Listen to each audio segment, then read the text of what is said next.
So what is liquidity? In simple terms, liquidity is an area or a level where business was conducted previously. Institutions purchase a price at a specific level, and some retail traders end up taking advantage of the institutional sponsorship and take the trade. And our main objective here is to find out where these retail traders' stop losses rest at. So in this example, you can see price being purchased at this demand level, and we're not focused on the entry or why price was purchased there. We're looking at if some retail traders took advantage of this trade, where would their stop losses rest at? Their stop losses would rest at the near swings.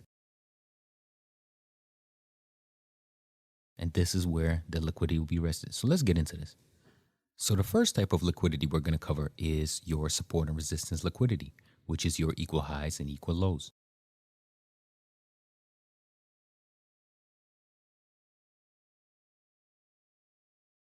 As you can see, price found resistance at this specific level. What does that mean? That means institutions sold at this level and retail traders might have taken advantage of this.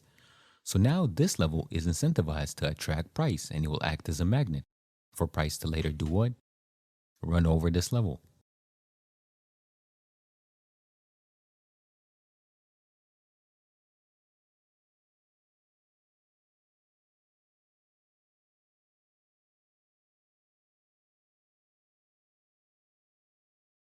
So as you can see here, price is finding resistance, and this level be used as a magnet for price to run through it.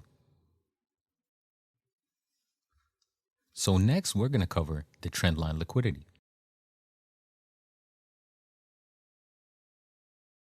If you look here, you don't see equal lows. You can't pinpoint where the resistance is coming from. Now, it could be coming from internal liquidity, but a lot of times retail traders use what you call a trend line. And now liquidity is resting underneath the trend line. So now that trend line becomes a magnet to attract price. So here we have an example of trend line liquidity.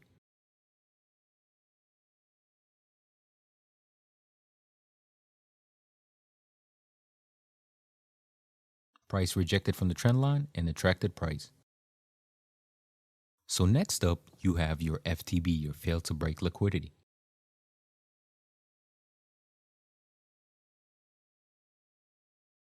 As you can see here, you have a supply level formed and price approaches this level and rejects. So now you have evidence that that level was valid and retail traders might be a part of that move.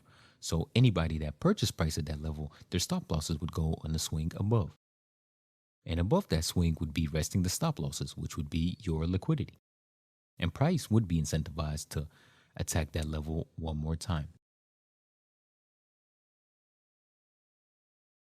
So here's an example of your failed to break liquidity.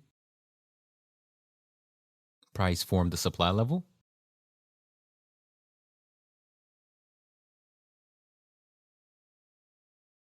An aggressive reaction from the supply level, forming the liquidity to later be absorbed. So let's take a look at this example. You always want to look to the left and you want to look to what happened previously. What happened here? We know that there was a supply level here. Price came to the supply level and reacted and broke structure. What can we understand from this motion?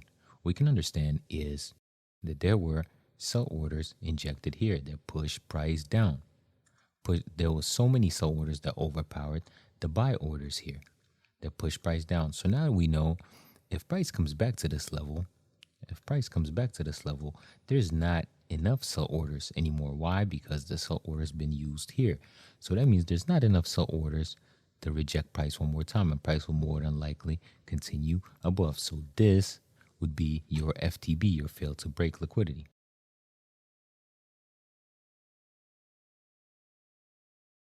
So now you mark up your liquidity.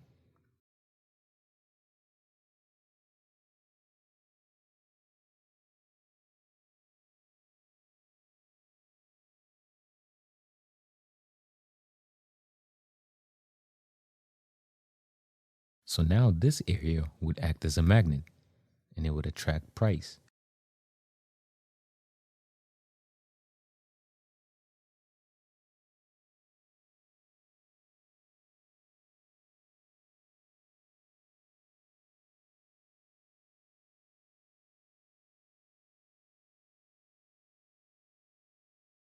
and the liquidity's been absorbed. Next, we have FTC, failed to close liquidity. And the main characteristic of this liquidity model is that the candle never closes below the range. It just wicks through. The candle wicks through, and that level becomes a magnet for price to attract.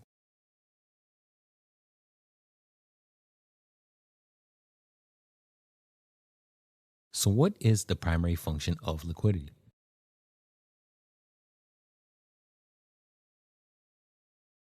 So we know that liquidity will attract price. In due time, this level will be absorbed. But what happens next? Price can always continue above and completely continue with the trend, or price can reverse and come back into the range. And what does that reverse indicate? That indicates a trap, a stop hunt. And what is the function of the stop hunt? The stop hunt is a trap. In this situation, everybody that thought this was a breakout, that price is going to continue higher, got trapped. And at the same time, the stop losses of who sold at the previous resistance point, their liquidity got absorbed. So let's take a look at this example. So here you have your demand zone. Here you have your order block.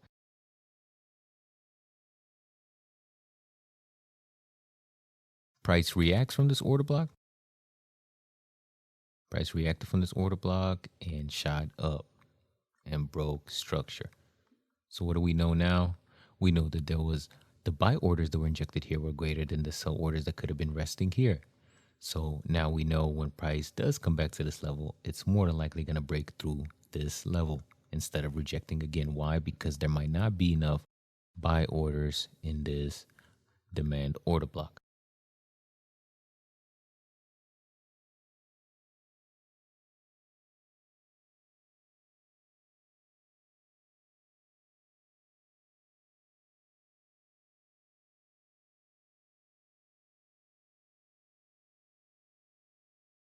So price is breaking through this level, and price broke through this level. But what happened? Price came back into the range, forming the trap, the stop hunt.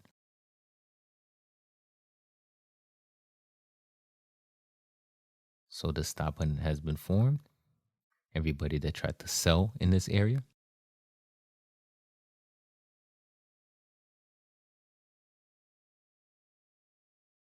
so everybody that tried to sell in this area, thinking this is a breakout and price is going to continue lower, got trapped right here. And everybody that purchased price right here, their stop losses got taken.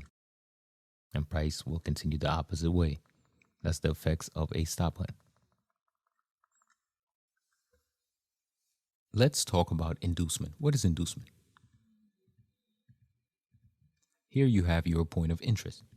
Price approaches your level, but doesn't get all the way to your point of interest and forms a reaction.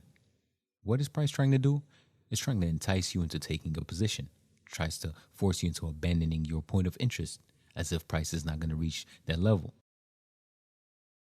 Price comes back, reacts from that same level, and rejects, forming liquidity, engineering liquidity. They're trying to entice you into taking a short before price actually takes the liquidity, goes to your point of interest, and reacts.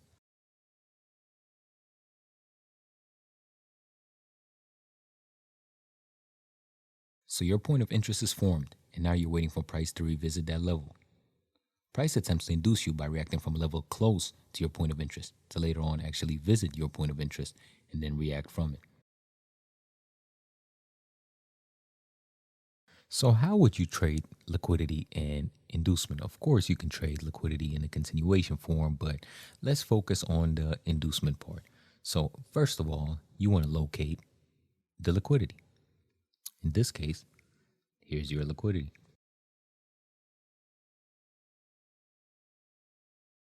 What kind of liquidity is this? This is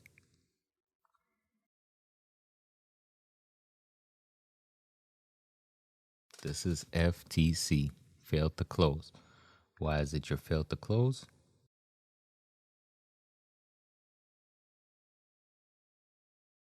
Because of this wick.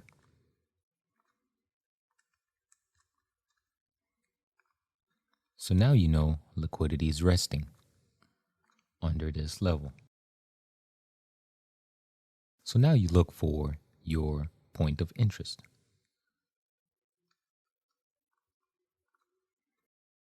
In this case, I'm looking at this discounted order block. So now what you're waiting for is for price to run on liquidity, go to your point of interest, and then react.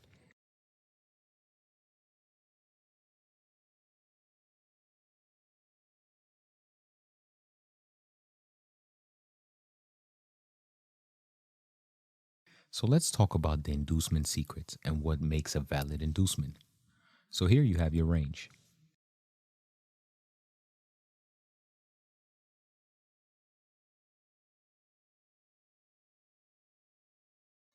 This would be your range. So now we pull out our fib that's broken into 4. So basically, the 4 parts are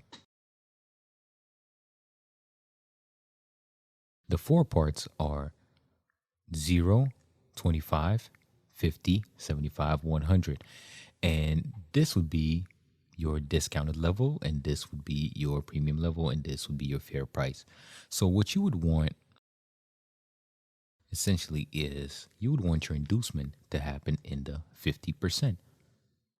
You'd want your inducement to be here. You wouldn't want your inducement to be here and then for price to reach your level or even close by to the premium.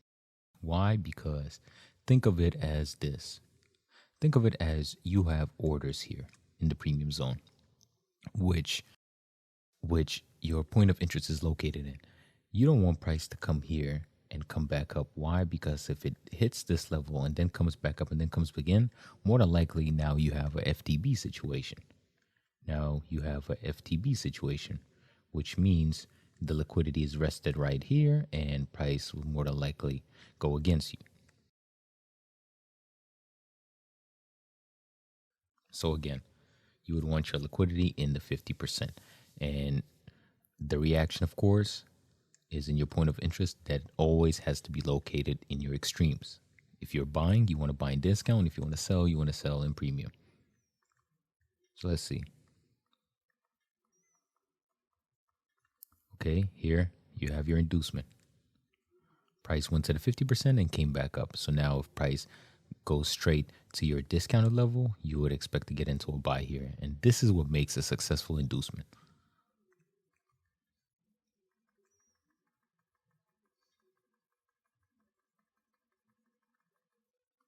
And here you have it.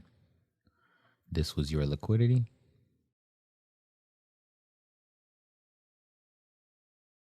And this was your stop hunt that went straight to your point of interest.